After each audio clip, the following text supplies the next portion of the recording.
হালি শহরে আজ যা ঘটেছে তা শুধু ভয়ঙ্কর ঘটনা নয়, তা বাংলার পক্ষে অত্যন্ত লজ্জা। ছেলেটা তো হাওয়া হয়ে গেল, মানে ওই ভিড়াভেড়িতে। ওকে জিজ্ঞেস কর কোথায় কাস্তলো দাদা। চো দাঁড়িয়ে থাকিস না, যেতে থাক। যেতে থাকবে না, বাড়িটা পিছনে আছে। গাড়িটা দাঁড়িয়ে যাওয়া উচিত হবে না, দাঁড়িয়ে যাওয়া ঠিক হবে না। বাড়িটা কোথায়?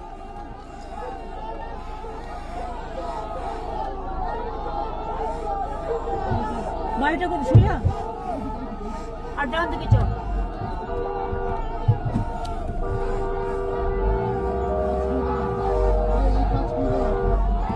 কাজ খোলো না, কাজ প্রিয়াঙ্কার আসতে পারেনি।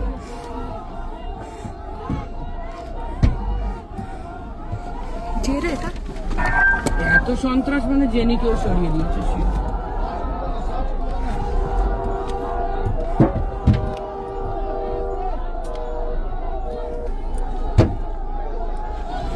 কাজ ভেঙে যাবে।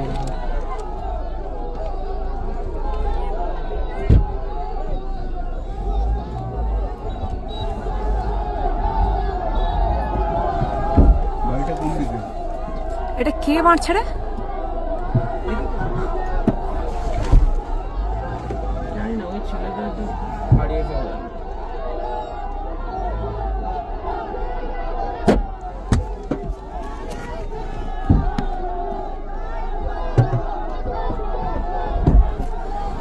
এত সন্ত্রাস, মানে দিদি শিওর যে জেনিকে ওরা সরিয়ে দিয়েছে।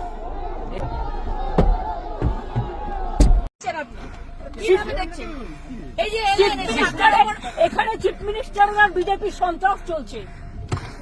চলো চলো।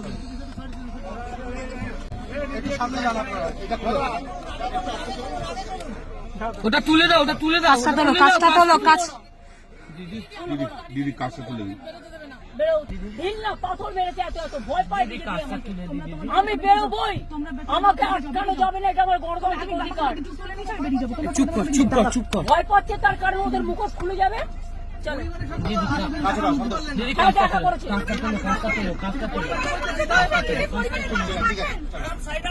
পুরোপুরি আছি। কাজ উঠবে কেন? দিদি তাহলে আমরা গাড়ির সামনে যাই। আমরা তাহলে নামি, আমরা গাড়ির সামনে যাচ্ছি। দিদি থাকলে আমাদের নাম। দিদি তুমি যদি কাজ এতটা রাস্তায় যেতে হবে। শোনো, দোলা ওরা যেভাবে মেরেছে, লেট সামথিং হ্যাপেন। তাহলে দিদি আমি চোর ডাকাত নই। চলো তাহলে আমাদের নাম। আমরা নেমে যাচ্ছি। প্লিজ তোমরা নামবে না, চল ঠিক আছে। নামবে না। চলো চলো, মারুক।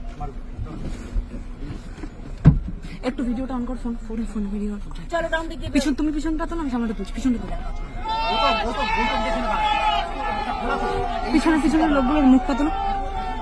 চল পিছনটা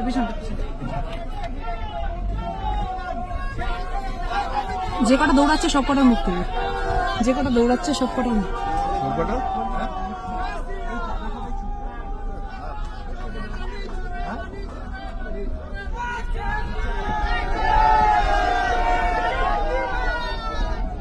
তুই চল, ওরা যা ইচ্ছে করো।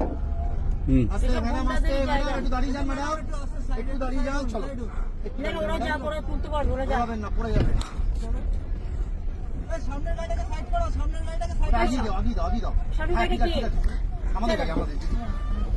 একটা আমাদের গাড়ি সামনে দাও।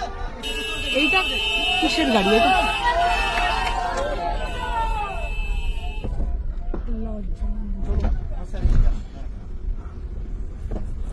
এলাকায় এসে সেট করে গেছে, না তো থাকতে দেবে না।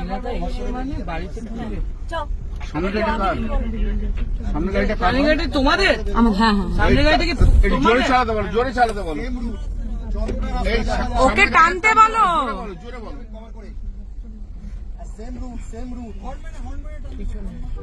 এখন পরিস্থিতি কি হবে? তখন কোথায় ছিল?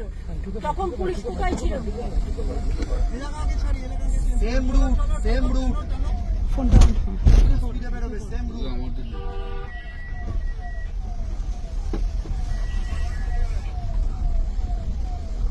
পুলিশ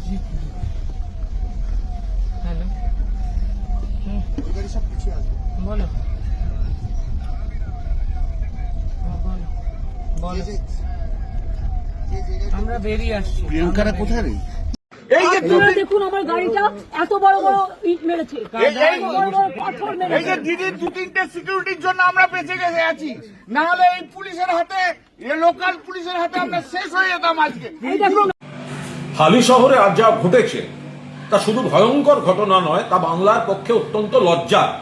এখানে গণতন্ত্র নেই, জঙ্গলরাজ, আইন শৃঙ্খলার অবনতি, মহিলাদের নিরাপত্তা নেই, সবকটি ভয়ঙ্কর বিষয় আজ এই মুখোশটা খুলে সামনে এসে পড়েছে।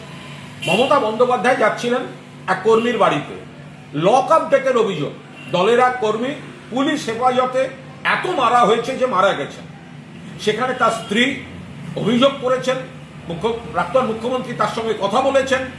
আজকে তিনি সেখানে যাচ্ছিলেন, একজন দলের একজন কর্মী তাকে এইভাবে মারার অভিযোগ, তার পরিবারের কাছে তিনি যাচ্ছিলেন। সেখানে হালি শহরে যেভাবে মমতা বন্দ্যোপাধ্যায়ের গাড়ি ঘিরে আক্রমণ এবং তাণ্ডব হয়েছে, অশ্রাব্য গালিগালাজ, বড় বড় ইট পাথর, এরম সাইজের বড় বড় ইট পাথর ছোড়া হয়েছে, মাথা ফেটে চৌচির হয়ে যেতে পারত, বড় সড়ো আঘাত, খুনের চেষ্টা হয়েছে। কি করে হতে পারে এটা পুলিশের সামনে?